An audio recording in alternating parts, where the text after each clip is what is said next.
आज या ठिकाणी गणेश केसकर यांचा आज उपोषणाचा 7वा दिवस।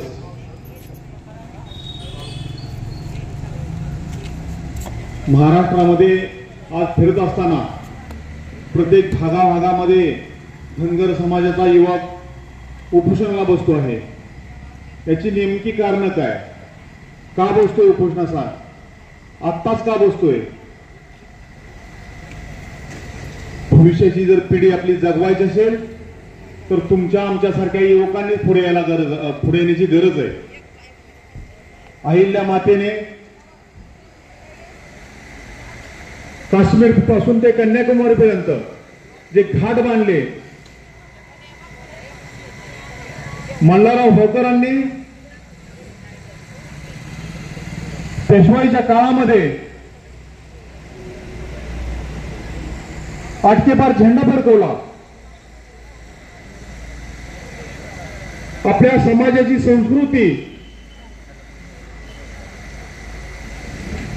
पिढ्याने पिढ्या चालत आलेली आहे, परंतु आताच माजी नगरसेवक हनुमंतराव शेळके पाटलांनी चांगलं सांगितलं, मी त्या गोष्टीवरती आता परत बोलणार नाही। परंतु माझं एकच म्हणणं आहे की शासन आपल्याला का फसवते? 2014च्या पूर्वी जर आपण पाहिलं तर आपल्याला धनगर, मी धनगर आहे म्हणून किंवा सांगायला लाजायचा। का लाजायचा? याची कारण शोधा आपण। पण 2014 साली पंढरपूर ते बारामती या ठिकाणी जी पदयात्रा झाली, लाखोच्या संख्येने पदयात्रा झाली आणि 6 लाख पेक्षा जास्त महाराष्ट्रातील आपल्या धनगर जमातीच्या बांधवांनी त्या ठिकाणी उपस्थिती नोंदवून उपोषणाला सुरुवात झाली। आणि त्यावेळेचे आदरणीय विरोधी पक्ष नेते फडणवीस साहेब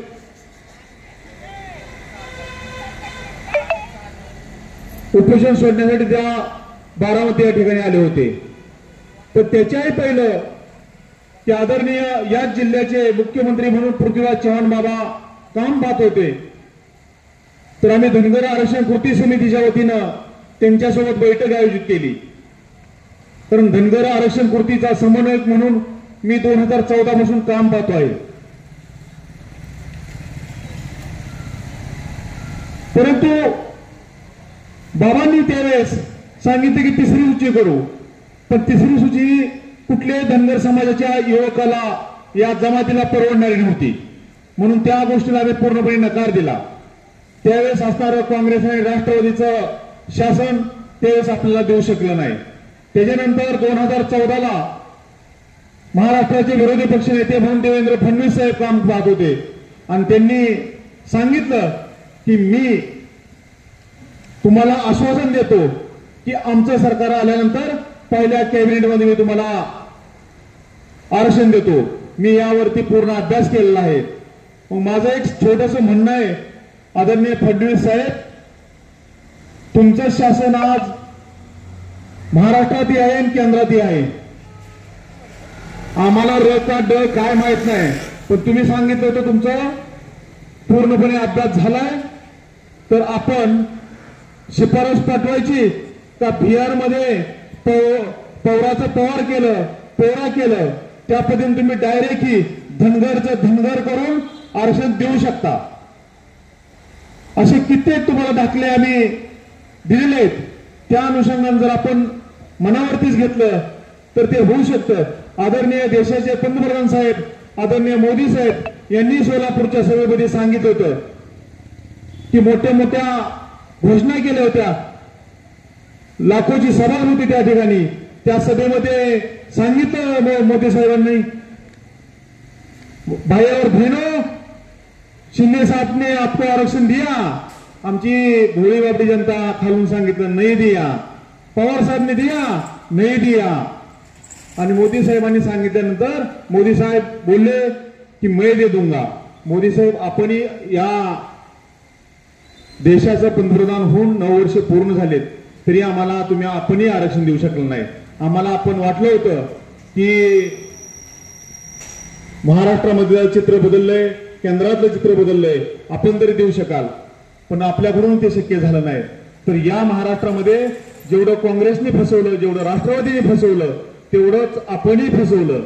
आमचा भोळा बाबरा समाज आपल्यावरती विश्वास ठेवून आपल्याला फक्त एक मतदान करत आलेला आहे आतापर्यंत. आणि तुम्हाला माहित आहे आम्हाला मतदानाच्या वेळेस कुठलं गाजराचं फोटो आमच्या पुढे फेकायचं, मग ते तुम्ही गाजराचं फोटो फेकत असता, आमची मतदान आपल्या पारड्यात पाडून घेत असता, 5 वर्ष सत्ता भोगता, परत आम्हाला दुसरं चॉकलेट देता. हे आता आमच्या युवकांना काय लागलंय. कारण आमचा गणेश दादा जरी शेतकऱ्याचा मुलगा असला तर तो इंजिनियर आहे, सुशिक्षित झालाय. असे महाराष्ट्रातले माझे कितीतरी युवक बंधू सुशिक्षित आहेत आज, आणि त्यांच्या लक्षात आले आपण कसं फसवता. जरी तुम्ही आम्हाला आमच्या बाप जायदलना फसवलं असलं तर यापुढं तुम्ही आमच्या युवक बंधूंना फसवू शकत नाही. कारण आमचा युवक बंधू तेवढ्याच ताकदीनिशी पुढे येत आहे. आताच परवा चंद्रकांत वाघमोडे पाटील यांनी बारामती या ठिकाणी उपोषण 13व्या दिवशी सोडलं. त्यावेळेस आम्ही आदरणीय आनंदराव शेळके पाटील मामा आम्ही सर्वजण त्या ठिकाणी उपस्थित होतो. कारण त्याच ठिकाणी त्या दिवशी महाराष्ट्र राज्याची धनगर आरक्षण कृती समितीच्या वतीनं महाराष्ट्रातील प्रमुख नेते मंडळीची 400 ते 500 नेते मंडळीची आम्ही त्या ठिकाणी बैठक आयोजित केली होती. कारण जर महाराष्ट्रातील सरकारला हादरा बसवायचा असेल, देशातील केंद्रातील सरकारला जर हादरावायचं असेल तर तुम्ही आम्ही असं एक ठिकाणी, आज आपण लोणंदा बसला, आमचे देवडीमध्ये बसले होते, बारामती या ठिकाणी चालू आहे, चौंडी या ठिकाणी दुसऱ्यांदा आता चालू आहे, असं महाराष्ट्रात प्रत्येक ठिकाणी वेगवेगळ्या ठिकाणी चालू आहे. पण आपण जर वेगळ्या चुली मांडल्या, माझी सर्वच बंधूंना विनंती आहे की आपण एकत्र येऊन काम करण्याची गरज आहे. आता जसं शेळके पाटलांनी सांगितलं की बाबा आपल्याला का सांगावं लागतं की या ठिकाणी चौक भरला पाहिजे, हे झालं पाहिजे, ते झालं पाहिजे, तर आपल्यात जी उणीव आहे आपण कोण कोणाला मानायला तयार नसतो. काय मी पुढे गेलो की मागं कोण बघायला तयार नसते. ठीक आहे, महात्मे साहेब आले, महात्मे साहेब खूप मोठे, महात्मे साहेबांच्याही नागपूरच्या 7 ऑगस्ट 2014च्या त्याही मेळाव्याला आम्ही गेलतो. महाराष्ट्रामध्ये ज्या ज्या ठिकाणी कुठल्याही पक्षाच्या नेत्यांनी धनगर समाजाविषयी ज्या ज्या ठिकाणी मेळावे घेतले, ज्या ज्या ठिकाणी आरक्षणाविषयी चर्चा केली, त्या त्या ठिकाणी मी महाराष्ट्रामध्ये पोहोचण्याचं काम केलेलं आहे. पण माझी युवक बंधूंना हात जोडून विनंती आहे, कारण आपल्यामध्ये त्या नेत्यांवरती मी टीका नाही करत, कोणत्याही नेत्यावरती मला टीका करण्याचा एवढा मोठा मी पदाधिकारी नाही, मी खूप छोटा कार्यकर्ता आहे धनगर समाजाचा. परंतु मला जी या 10-15 वर्षामध्ये काम करत असताना उणीव भासली की आपल्या कुठल्याही नेत्याला जर चॉकलेट दिली, कुणाला विधान परिषद दिली, कुणाला राज्यसभा दिली, ठीक आहे, तुम्हाला तर ते संवैधानिक पद आहे, मग तुम्ही त्याच्यावरती का लाथ मारली नाही. माझा एक सवाल आहे तुम्हाला, किंवा तुम्ही राज्यसभेमध्ये काम करत असताना तुम्ही ताकदीनिशी तुमच्या नेत्यांपुढे का सांगितलं नाही की माझा भोळा बाबरा समाज महाराष्ट्रामध्ये आजही भटकंती करत आहे, आणि तुम्ही त्यांच्या आरक्षणापासून त्यांना 70 वर्ष लांब ठेवलं आहे. आदरणीय डॉक्टर बाबासाहेब आंबेडकरांना त्या 70 वर्षापूर्वी सुचलं की बाबा हा समाज जर यांना आरक्षण नाही दिलं तर ह्या समाजाचा हाल त्यांनी वाघरेवरती मेंढराच्या जाऊनी पाहिलं होतं. म्हणून बाबासाहेब आंबेडकरांनी आवर्जून आपल्याला जेवढं त्यांचं आपण आभार मानू तेवढं कमी होईल, कारण त्यांनी आपल्याला आरक्षण देण्याचं काम केलं होतं. फक्त या नालायक राज्यकर्त्यांनी आपल्याला त्याची अंमलबजावणी केली नाही आणि त्याचा आपल्याला लाभ मिळाला नाही. जर आपल्याला यापुढं यांना सोळके पळ करून सोडायचं असेल तर तुम्ही आम्ही सर्वांनी एकत्र येण्याची गरज आहे. एकत्र एवढ्यासाठी येण्याची गरज आहे की जर आपण एकत्र येऊन मुंबईचं मंत्रालय हादरवलं तर तुमच्या सर्वांकडे बघण्याच्या नजरा येतील. आता बारामतीमध्ये परवा 21 तारखेला जी मीटिंग झाली त्या मीटिंग मध्ये आता पुढची दिशा ठरवण्याचं काम चालू आहे. महासरच्या या ठिकाणी एक मेळावा घ्यायचा आहे. त्याच्यानंतर पंढरपूर या ठिकाणी सर्वांचे महाराष्ट्रातील जेवढे समाजाचे नेते मंडळी आहेत त्यांना सर्वांना एकत्र करण्याचं काम चालू आहे आणि पंढरपूर या ठिकाणीच पुढील वाटचालीची घोषणा केली जाणार आहे. आणि 2014ला पंढरपूरमधून विठुरायाचं दर्शन घेऊनच पदयात्रेला सुरुवात केली होती आणि बारामती या ठिकाणी त्याचा समारोप केला होता. तशीच आपल्याला या पुढची दिशा ही विठ्ठलाच्या चरणी लीन होऊन आपल्याला त्याच ठिकाणी एक चांगला मार्ग शोधायचा आहे. आणि माझ्या सर्व महाराष्ट्रातील धनगर नेते मंडळींना तिथूनच आपण आम्हाला सर्व योग बंधूंना विनंती करायची की तुम्ही सर्वजण एकत्र या. ज्या पुढच्या दिशेने चाल त्या दिशेने आपण सर्वजण जायचंय आणि त्या अनुषंगानेच आपण जर नाही गेलो तर भविष्य अंधारमय होईल. हे बसलेल्या युवकांना ठीक आहे आताच सांगितलं की घनश्याम बापू हाकेंनी सांगितलं बाबा की आम्हाला गरज नाही. अरे बाबा ठीक आहे कुणाला गरज असेल नसेल पण आपण या जमातीत जन्मलोय तर मी या जमातीचं काहीतरी देणं लागतो. म्हणून प्रत्येकाने फुल नाही फुलाची पाकळी म्हणून ज्याला जसं जमल त्या पद्धतीने त्यांचं योगदान देणं गरजेचं आहे. ज्याला कुठल्याही बाबतीत आरक्षणाच्या मुद्द्यावरती जसं योगदान देता येईल तसं दिलं पाहिजे. मी गणेश दादाला हात जोडून विनंती करेन की गणेश दादा आपण घेतलेला निर्णय समाज हिताचाच आहे परंतु आपलंही वय फार कमी आहे. आपण आपल्या शरीराचा एखादा अवयव आपण खराब करत जाणार. आरक्षण तर मिळालंच पाहिजे परंतु तुम्ही तुमचं जीवन संपवून या शासनाला या गेंड्याच्या कातडीचं जी पांघरून घेऊन बसलेलं शासन आहे त्यांना काही फरक पडणार नाही. तर आपण यांना जाब विचारण्यासाठी आपल्यासारखे हजारो युवक प्रत्येक गावागावात तयार होतील ना त्याच वेळेस आपण यांना धडा शिकवू. त्यासाठी तुमची या महाराष्ट्रातील प्रत्येक युवकाला गरज आहे. मार्गदर्शक म्हणून तुम्ही या पुढं आपल्या प्रत्येक भागामध्ये जाण्याची गरज आहे. युवकांना साथ घालण्याची गरज आहे. या पुढची जर आपल्याला दिशा आणि जर चळवळ मोठ्या प्रमाणात उभा करायची असेल तर माझी लोणंद नगरी या ठिकाणी विनंती राहील की आपण प्रत्येक गावागावातील युवक यामध्ये सामील करून घेण्याची गरज आहे. आपण युवकांपर्यंत पोहोचण्याची गरज आहे. कारण आपण काय असा विषय यापुढे मोबाईलमध्ये झालाय की मी 10x10च्या रूम मध्ये बसूनच व्हॉट्सअपवरती मेसेज टाकतोय. आपण त्या मेसेजला कोण भीक घालत नाही. आता आपण गावोगाव गेलं पाहिजे. गावोगाव घोंगडी बैठका घेतल्या पाहिजेत. जे आपली धनगराची शान आहे तीच घोंगडी टाकून आपण बैठकी घेतल्या पाहिजेत. गावोगावातील युवकांना वृद्धांना ज्येष्ठांना माझ्या माता भगिनींना एकत्र करून आपण जोपर्यंत आपण पुढची दिशा देणार नाही तोपर्यंत आपला युवक वर्ग किंवा आपला समाज जमात बाहेर पडणार नाही. या समाजाला आपल्या जमातीला जर बाहेर पाडायचं असेल रस्त्यावर आरक्षणाच्या मुद्द्यावर पेटवून उठायचं असेल तर आपण गावागावातून आपण मशाल पेटवली पाहिजे. आणि जोपर्यंत आपण गावागावात जात नाही तोपर्यंत आपली मशाल पेटणार नाही. आपण सातारा जिल्ह्याचा धनगर आरक्षणासाठी मोर्चा घेतला होता तर त्यावेळेस प्रत्येक भागातील त्याला मामा साक्षीदार आहेत. त्यावेळेस आम्ही जिल्हा परिषद सदस्य म्हणून सोबत काम करत होतो. आम्ही प्रत्येक भागात गेलो. पाटण खोऱ्यात गेलो. वाईच्या महाबळेश्वरच्या ज्या ज्या ठिकाणी वाड्या वस्तीवरती आपला समाज बांधव नाही त्या ठिकाणी जाऊन पोहोचलो. तर महाराष्ट्रामध्ये एकाच वेळेस आम्ही तो मोर्चा फुकरला होता. तर महाराष्ट्रामध्ये जे 3 मोर्चे फडणवीस साहेबांनी नोंद घेतली त्यामध्ये पण सातारा जिल्ह्याची त्यांनी नोंद घेतली होती. एवढा मोठा आपण तो सातारा जिल्ह्यातला मोर्चा केला होता. याही पुढे आपल्याला संघटित होऊन असं काय केलं पाहिजे की ह्यांना आपली दखल घेणं भाग पाडलं पाहिजे. तरच आपण हे करू. कुणाकडे भीक मागायची आपण गरज नाही. जानकर साहेब त्यांच्या भाषणामध्ये सांगतात की आपण कुणाकडे भीक मागून तुम्हाला काहीच मिळणार नाही.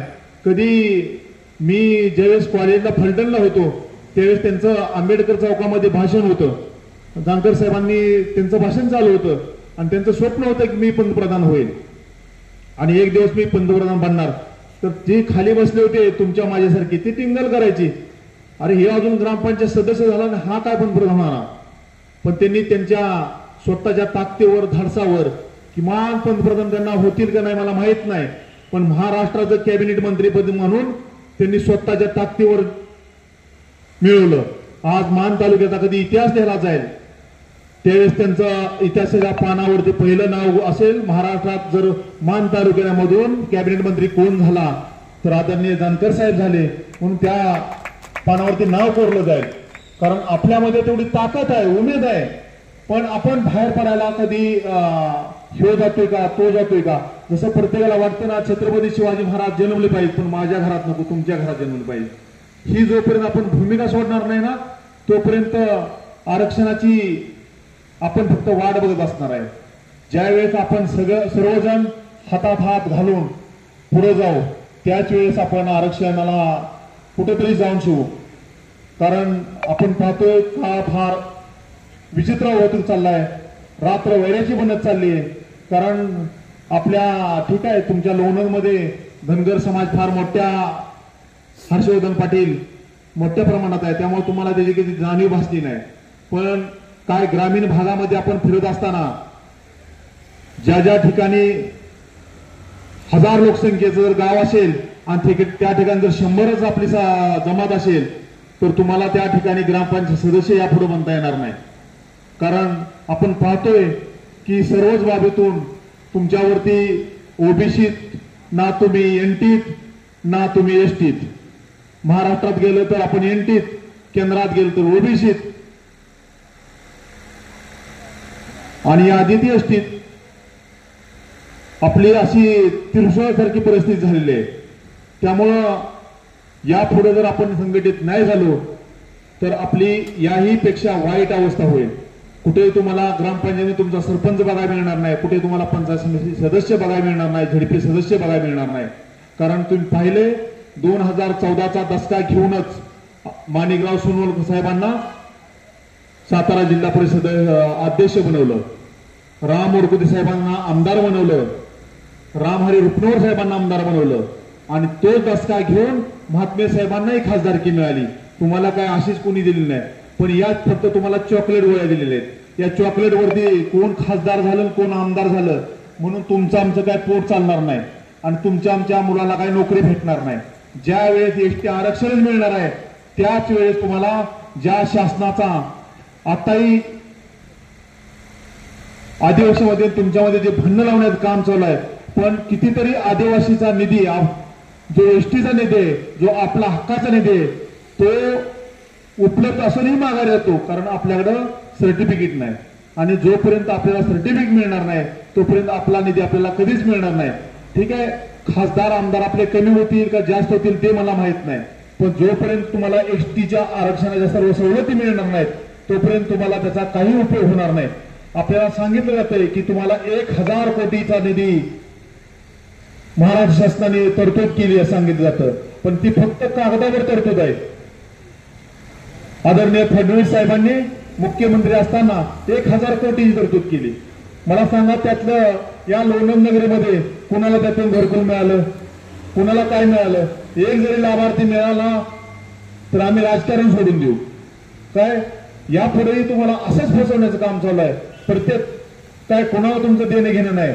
काल बारामती या ठिकाणी खूप लोकांनी सांगितलं की जोपर्यंत सर्वजण आपण ओबीसी म्हणून धनगर आरक्षण किंवा ओबीसी सर्वजण बांधव आपण एकत्र होऊन जोपर्यंत लढणार नाही तोपर्यंत तुम्हाला काही मिळणार नाही. कारण तुमचा हेतू साफ आहे पण देणाऱ्यांचा हेतू कधीच साफ नाही. म्हणून तुम्हाला सर्व योग बांधवांना माझी विनंती राहील, एक छोटासा कार्यकर्ता मान खटावच्या वतीने विनंती करेन की आपण सर्वजण एकत्र याल. यापुढची जी पंढरपूर या ठिकाणी दिशा ठरेल त्या दिशेला आपण सर्वजण साथ घालाल व तिथून पुढे आपण जी दिशा ठरेल त्या दिशेने आपण जाऊया. माझी गणेश दादालाही विनंती राहील की आपण आपल्या जीवनाची आहुती न देता आपण तुमची आम्हाला सर्वच धनगर जमातीला तुमची फार गरज आहे. यापुढेही प्रत्येक मोर्चा असेल किंवा धनगर जमातीची जी जी गोष्ट असेल त्यामध्ये तुमची गरज आहे. आपण समाज बांधवासाठीच आरक्षणासाठीच आपण उपोषण धरलेलं आहे. परंतु आपल्या जीवाची आपण शेवटी विचार करावा लागेल आणि आपण त्यावरती विचार करून आपण चांगला निर्णय घ्याल ही तुमच्याकडून मी अपेक्षा व्यक्त करतो आणि माझं मी 2 शब्द थांबवतो. जय हिंद, जय मल्हार.